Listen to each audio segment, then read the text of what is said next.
Hello everyone. आज हम लोग एक महत्वपूर्ण चैप्टर को डिस्कस करने वाले हैं, वह परसेंटेज। इससे पहले हमने परसेंटेज का पार्ट 1 को डिस्कस कर लिया था। आज हम लोग पार्ट 2 को डिस्कस करेंगे, जो कि लगभग हर एग्ज़ाम में ऐसे क्वेश्चन आते हैं और हमें कम से कम इसमें जो है 100 में 100% इनके क्वेश्चन करने होते हैं, क्योंकि बहुत ईजी चैप्टर होता है, टिपिकल हम लोग बनाते हैं। तो उसी चीज़ को आसान बनाने के लिए ये वीडियो आपके लिए है। तो चलिए क्वेश्चन को देख लेते हैं।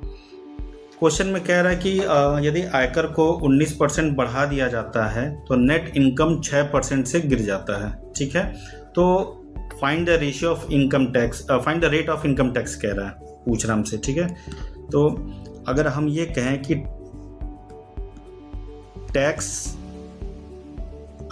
को 19% से बढ़ाता है और नेट इनकम को 6% से घटाता है,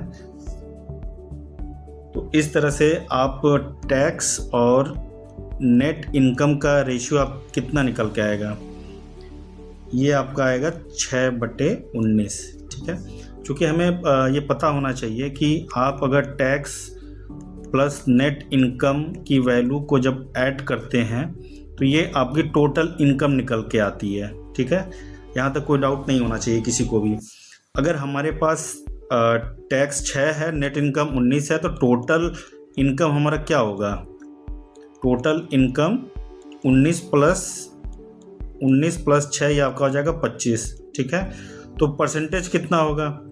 रेट ऑफ इनकम अगर हम परसेंटेज में निकालते हैं तो टैक्स 6 है, टोटल इनकम 25 है, परसेंटेज निकालना 100 से गुणा कर देंगे। तो आप जिसको सॉल्व करेंगे 25 चौका 100, 6 चौका 24% उसके इनकम टैक्स के रेट में प्रभाव पड़ेगा। ठीक है, चलिए नेक्स्ट क्वेश्चन को देख लेते हैं। नेक्स्ट क्वेश्चन में कह रहा है कि एक चुनाव में 2 उम्मीदवारों ने भाग लिया है, 20% मतदाताओं ने वोट ही नहीं डाले हैं और 120 वोट अवैध हो जाते हैं और विजेता ने अपने प्रतिद्वंदी से 200 वोट अधिक प्राप्त किए हैं, जिससे उसे कुल मतदाता सूची से 41% वोट हासिल किए हैं। तो हमें पता करना है कि पराजित उम्मीदवार को वैलिड वोटों में से कितना मिला है, कुल वोटों में से कितना प्रतिशत मिला है। ठीक है, देखिए ये है थोड़ा लेंदी क्वेश्चन है, लेकिन इसमें से एक छोटा सा ट्रिक है जो मैं बताऊंगा आपको, वो इजी हो जाएगा। ये इतना लंबा प्रोसेस करने की ज़रूरत आपको नहीं पड़ेगी। आपको ध्यान क्या देना है, जैसे अगर हम टोटल वोटिंग लिस्ट में नंबर अगर हम 100 लेते हैं, आप ऐसे कह लीजिए कि वोटिंग लिस्ट में जितने भी हैं वो 100 हैं। ठीक है, अब इसमें से कह रहा है कि 80 मतलब 20% ने वोट डाला नहीं, तो बचे कितने? 80 लोगों ने वोट डाला है। ठीक है, तो हम ये कह सकते हैं कि 80 की वोटिंग पड़ी होगी। ठीक, यहाँ तक आपको समझ में आ गया। फिर कह रहा है कि 120 वोट इनवैलिड हो गए हैं, तो हम ये मान लेते हैं कि टोटल जो वोटिंग पड़ी है वो 80 की 80 ही पड़ी होगी। ठीक है, और इसमें वैलिड और इनवैलिड दोनों काउंट होंगे। अभी मान के हम यही चलते हैं। ठीक है ना। फिर वो कह रहा है कि जीतने वाला 41% वोट ज़्यादा पाता है, तो अगर हम ये कह लें अगर 41% वोट अगर विनर पाता है तो लूज़र कितना पाएगा? 39। 80 में से 41 गया, आपका 39 ज़्यादा पाएगा। इन दोनों का अंतर कितना है? 2 है। ठीक है, बस ट्रिक आपको यही देखना है कि 200 वोट ज़्यादा पाया है। ठीक है, 200 वोट ज़्यादा पाया है और 120 वोट इनवैलिड है। अगर ज़्यादा पाया जितना है उसमें से हम 120 जो इनवैलिड हैं उसको माइनस करते हैं तो आपका आएगा 80। ये 2 की वैल्यू इसी 80 के बराबर हम लेंगे। ठीक है, यहाँ तक आपको समझ में आ गया। तो अगर 2 की वैल्यू 80 है तो 1 की वैल्यू कितना होगा? 40 होगा। अगर 1 की वैल्यू 40 है तो 100 की वैल्यू क्या होगी? 4000। ठीक है, अब हमें निकालना क्या है कि लूजिंग कैंडिडेट कितना पाया। लूजिंग कैंडिडेट की वैल्यू कितनी है? 39। तो 39 की वैल्यू क्या होगी? ये आपका 1560 आएगा। चूँकि इसमें इनवैलिड वोट भी ऐड हैं तो हमें इनवैलिड वोट को हटाना होगा, तो 1560 में से इनवैलिड वोट को हम हटा देंगे तो ये वैल्यू आ जाएगी आपकी 1440।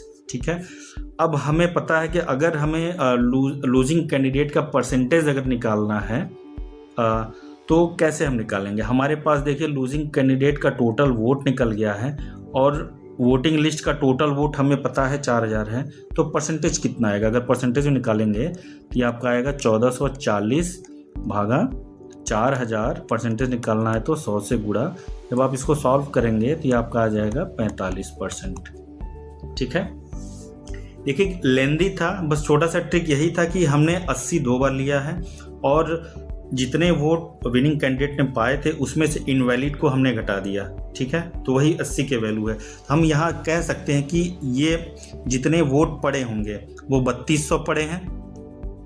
ठीक है, अगर एग्ज़ाम में आपसे ये कहे कि टोटल वोट कितने पड़े हैं जो वैलिड इनवैलिड को लेकर के है, वो 3200 है। ठीक है, अब उसमें कह रहा है कि इनवैलिड अगर हम घटा देते हैं, ठीक है, तो 3200 में से इनवैलिड 120 घटा देंगे तो जो वैल्यू आपकी आएगी वो वैलिड वोटों की संख्या आएगी। ठीक है ना, ये जो 80 है इसमें वैलिड प्लस इसमें केवल वैलिड है, इसमें केवल वैलिड वोटों की संख्या है और इसमें वैलिड प्लस इनवैलिड दोनों वोटों की संख्या है। तो क्वेश्चन में जैसा पूछेगा आप उस हिसाब से आंसर को टिक कर लीजिएगा। क्वेश्चन में हमसे बस ये पूछा था कि कितना लूजिंग कैंडिडेट वोट पाया होगा, तो 45% है। ठीक है, तो चलिए नेक्स्ट क्वेश्चन की तरफ बढ़ते हैं। नेक्स्ट क्वेश्चन में कह रहा है कि ए का वेतन पहले 25% बढ़ाया जाता है, फिर 20% घटाया जाता है। परिणामी ये होता है कि बी का वेतन 20% बढ़ाया जाता है और फिर 25% घटा दिया जाता है, तो समान हो जाता है। तो हमें बस ज़्यादा टिपिकल नहीं बनाना है, बस ये वैल्यू देखना है कि 25% को हम क्या लिख सकते हैं 1/4 और 20% को क्या लिख सकते हैं 1/5। बस आपको इतना ध्यान देना है। अब देखिए ए को कह रहा है कि पहले 25% बढ़ाया, 25% बढ़ाया मतलब 4 की वैल्यू अब 5 हो गई, ये 5/4 हो गया। ठीक, फिर कह रहा है कि 20% घटाया, 20% घटाया मतलब 5 में से 1 घटाया तो 4/5 हो जाएगी ये वैल्यू। ठीक, ये वैल्यू बराबर है बी के वैल्यू को जब 20% बढ़ाता है। पहले 20% बढ़ाता है मतलब 5 में 1 बढ़ाया तो क्या 6/5। ठीक, फिर कह रहा है कि 25% घटाया मतलब 4 में 1 घटाया तो वैल्यू क्या निकल के आएगी 3/4। देखिए 5 से 5 कट गया, 4 से 4 कट गया और 2 तिहाई 6, 2 दूना 4। तो इस तरह से वैल्यू हो जाएगी a बराबर b इंटू 3 त्रिका 9/10। ठीक, तो a और b का रेशियो क्या हो जाएगा 9:10। लेकिन क्वेश्चन में हमसे क्या कह रहा, देखिए b का वेतन a के वेतन का अनुपात पूछ रहा। देखिए जल्दबाजी में लोग आंसर इसी को टिक करके चले आएंगे, लेकिन हमें ध्यान दे रहा है कि क्वेश्चन में पूछ क्या रहा है। क्वेश्चन हमें b का पूछ रहा पहले, तो b का रेशियो a से कितना निकल के आएगा 10:9। तो हमारा यही आंसर होगा। ठीक है, तो चलिए नेक्स्ट क्वेश्चन को देख लेते हैं। नेक्स्ट क्वेश्चन में कह रहा है कि राम 30% अपनी सैलरी का घर पे खर्च करता है और बची हुई का, जैसे हम सॉल्व करते ही चलते हैं। इसमें देखिए अगर हम मान लेते हैं राम की सैलरी 100 है, ठीक, उसमें कह रहा है कि 30% हाउस रेंट पे खर्च करता है, 30% हाउस रेंट पे खर्च करता है। ठीक, तो 100 के 30 हो जाएगा। फिर कह रहा है कि बचे हुए का 30% वह एजुकेशन पे खर्च करता है। अगर 100 में से 30 उसने रेंट पे खर्च कर दिया तो बचा कितना 70, और वो कह रहा है 70 का 30% वो एजुकेशन पे खर्च करता है, तो 7 × 21 मतलब 21 जो है वह एजुकेशन पे खर्च कर रहा है। लास्ट में कह रहा है कि अपनी टोटल सैलरी का 24% वो कपड़े पे खर्च करता है। तो टोटल सैलरी कितनी है 100 का 24% कितना होगा 24 ही होगा, तो 24 वो अपने कपड़े पे खर्च करता है। ठीक है, जब आप इसको टोटल को ऐड करेंगे इन तीनों को 30 20 50 20 70 5 75। ठीक है, हमारे पास ये है कि 100 इनकम था, 75 उसने खर्च कर दिया, तो बचा उसके पास कितना 100 - 75, ये आपका आ जाएगा 25। अब उसके पास 25 बचा है और हम क्वेश्चन में बता रहा है कि उसके पास अब 2500 रुपये बचे हैं, तो हम कह सकते हैं 25 की वैल्यू 2500 है। ठीक है, और लास्ट में हमसे कह रहा है कि राम की सैलरी क्या है। राम की सैलरी हमने कितना माना है 100, अगर 25 की वैल्यू 2500 है तो 100 की वैल्यू कितनी होगी 10,000।